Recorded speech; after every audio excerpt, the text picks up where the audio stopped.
The Rabbinute, for everyone knows, and for the laws of Shemitah, does rely on what is called the heter mechira, the land being sold to non-Jews, and they allow certain things to be done on the land during Shemitah.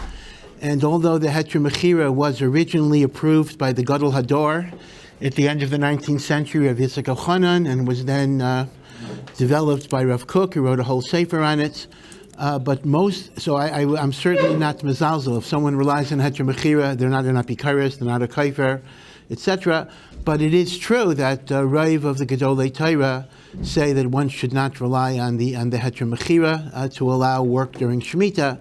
So for Shemitah, when you're talking about fruits and vegetables, 100% you cannot rely on the Rabbanut, not because they're dishonest and not because they're not religious, but simply because they follow the heter mechira. That's a davar pashut.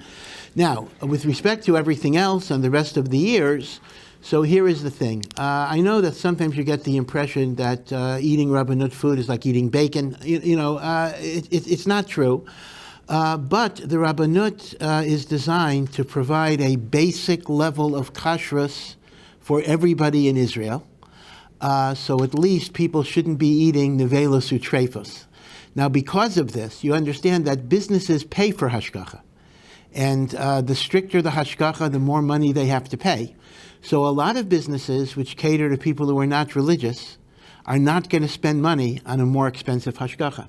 So the Rabbanut offers what you might call a bargain basement. Again, maybe it's a little insulting, I don't mean to do it.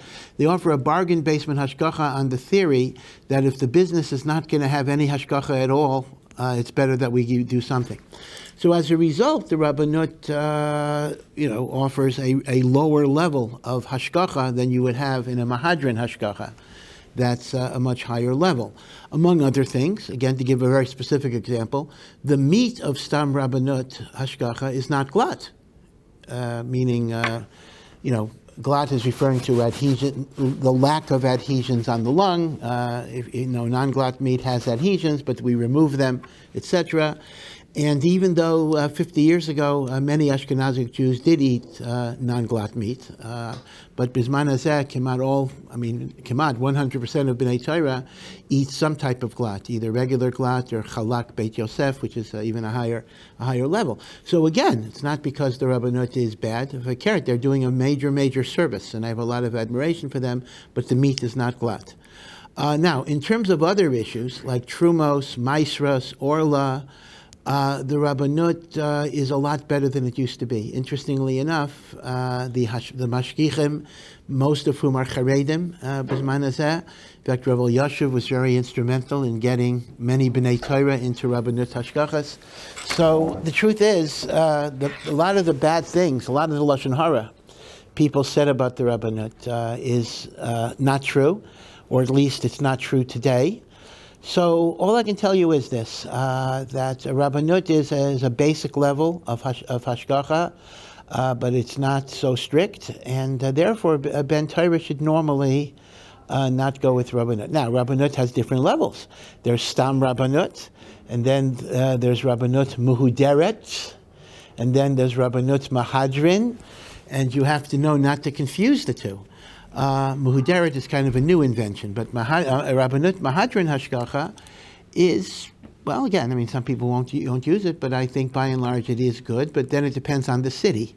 So Rabbanut Yerushalayim Mahadran, many people will trust. Some people will not, but many people will trust it. I will. I'll put myself in the line. I would eat personally Rabbanut Yerushalayim Mahadran. But that's only mahadran, that's not mehuteret. Mehuteret also does not use glut meat and a lot.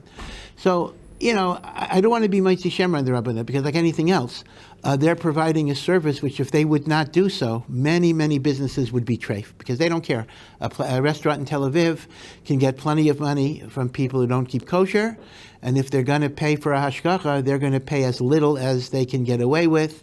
Mimela, the old story, you get what you pay for.